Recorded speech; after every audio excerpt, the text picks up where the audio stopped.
वैसे देश में अनेकों मंदिर हैं जो अपनी अलग अलग मान्यताओं के लिए न सिर्फ भारत में बल्कि विदेशों में भी विख्यात हैं। उन्हीं में से एक उज्जैन जिले का नागचंद्रेश्वर मंदिर है, जो कि साल में मात्र एक बार श्रावण शुक्ल पंचमी यानी कि नागपंचमी के दिन खुलता है, वह भी सिर्फ 24 घंटे के लिए। खास बात ये भी है कि ये मंदिर उज्जैन के प्रसिद्ध महाकाल मंदिर की तीसरी मंजिल पर स्थित है। यहाँ महाकाल लोक कॉरिडोर की वजह से भक्तों की भीड़ लगी रहती है।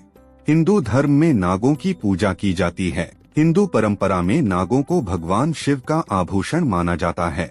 श्री महाकाल मंदिर के गर्भगृह के ऊपर ओंकारेश्वर मंदिर और उसके भी शीर्ष पर श्री नागचंद्रेश्वर का मंदिर मौजूद है। नमस्कार दोस्तों, छोटका बाबा चैनल पर आप सभी का स्वागत है। यदि आप भी जानना चाहते हैं ऐसे मंदिर के बारे में जो सिर्फ साल में एक बार खुलता है और महादेव इस अनोखे रूप में दर्शन देते हैं, तो वीडियो को लाइक और चैनल को सब्सक्राइब जरूर करें और हाँ, कमेंट में हर हर महादेव जरूर लिखें। चलिए शुरू करते हैं। हिंदू धर्म में नागों की पूजा का महत्व सदियों पुराना है। कई लोग नागों को भगवान का आभूषण मानते हैं। देश में नागों के कई मशहूर मंदिर भी हैं। उन्हीं में से एक है उज्जैन में स्थित नागचंद्रेश्वर मंदिर, जो महाकाल मंदिर के तीसरी मंजिल पर स्थित है। इस मंदिर की विशेषता यह है कि इसे वर्ष में केवल एक दिन नागपंचमी के अवसर पर दर्शन के लिए खोला जाता है। माना जाता है कि नागराज तक्षक स्वयं इस मंदिर में विराजमान हैं। इसी कारण मंदिर को केवल नागपंचमी के दिन ही खोला जाता है और नाग देवता की पूजा अर्चना की जाती है। इस मंदिर में 11वीं शताब्दी की एक प्राचीन प्रतिमा है, जिसे नेपाल से लाया गया था। इस प्रतिमा में भगवान शिव अपने परिवार के साथ दशमुखी सर्प शैया पर विराजमान हैं, जो इस मंदिर को और भी विशेष बनाती है। क्या है पौराणिक मान्यता? सर्पराज तक्षक ने शिवशंकर को मनाने के लिए घोर तपस्या की थी। तपस्या से भोलेनाथ प्रसन्न हुए और उन्होंने सर्पों के राजा तक्षक नाग को अमरत्व का वरदान दिया। मान्यता है कि उसके बाद से तक्षक राजा ने प्रभु के सानिध्य में ही वास करना शुरू कर दिया। लेकिन महाकाल वन में वास करने से पूर्व उनकी यही मंशा थी कि उनके एकांत में विघ्न ना हो। वर्षों से यही प्रथा है कि मात्र नागपंचमी के दिन ही वे दर्शन को उपलब्ध होते हैं। शेष समय उनके सम्मान में परंपरा के अनुसार मंदिर बंद रहता है।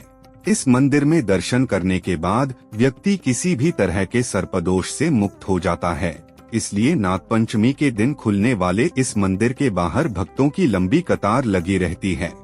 वर्षों पुरानी परंपरा का हो रहा आज भी पालन नागचंद्रेश्वर मंदिर में प्राचीन काल से ही परंपरा का पालन हो रहा है। इसमें भारतीय पंचांग के अनुसार श्रावण मास के शुक्ल पक्ष की पंचमी तिथि के दिन ही मंदिर के पट खुलने की परंपरा है। यह प्राचीन काल से ऐसे ही चली आ रही है। मंदिर को लेकर माना जाता है कि 1050 ईस्वी के आसपास परमार राजा भोज ने इस मंदिर का निर्माण करवाया था।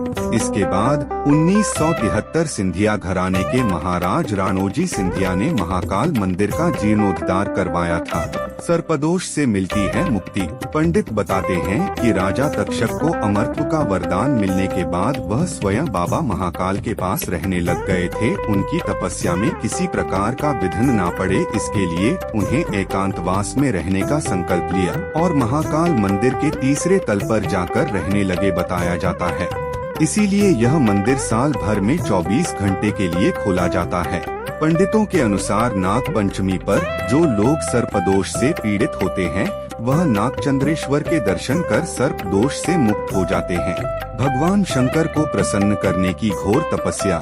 ज्योतिषाचार्य बताते हैं कि नागचंद्रेश्वर मंदिर में भगवान विष्णु की जगह भगवान शंकर सांपों के शैया पर विराजमान हैं। इस अद्वितीय प्रतिमा को लेकर कहा जाता है कि ऐसी प्रतिमा और कहीं नहीं है।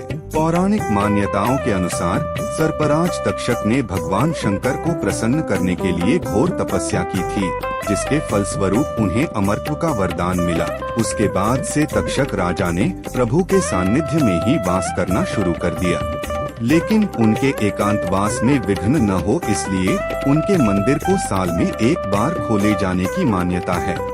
सन्यासी करते हैं मंदिर में पूजा। नागचंद्रेश्वर मंदिर की पूजा और व्यवस्था महानिवारणी अखाड़ा के सन्यासियों द्वारा की जाती है। अखाड़े के महंत विनीत गिरी महाराज के अनुसार इस मंदिर की पूजा विधिवत रूप से की जाती है। यहाँ भगवान विष्णु की जगह भगवान भोलेनाथ सर्प शैया पर विराजमान हैं। कहा जाता है कि दुनिया में इस तरह की प्रतिमा और कहीं नहीं है। महाकाल मंदिर के शिखर में विराजित दुर्लभ प्रतिमा के साथ इसी तल पर पिंडी स्वरूप शिवलिंग भी है, जिसे सिद्धेश्वर कहा जाता है। मंदिर में नाग पंचमी के दिन दोनों ही स्वरूप में भगवान शिव की पूजा अर्चना की जाती है। हमारे द्वारा दी गई जानकारी आपको पसंद आई होगी। मित्रों, अगर ये वीडियो पसंद आई हो तो वीडियो को लाइक शेयर जरूर करें और कमेंट करना ना भूलें। दोस्तों, अगर आपने हमारा चैनल सब्सक्राइब नहीं किया है तो सब्सक्राइब जरूर करें। और हाँ, लास्ट तक देखने के लिए धन्यवाद।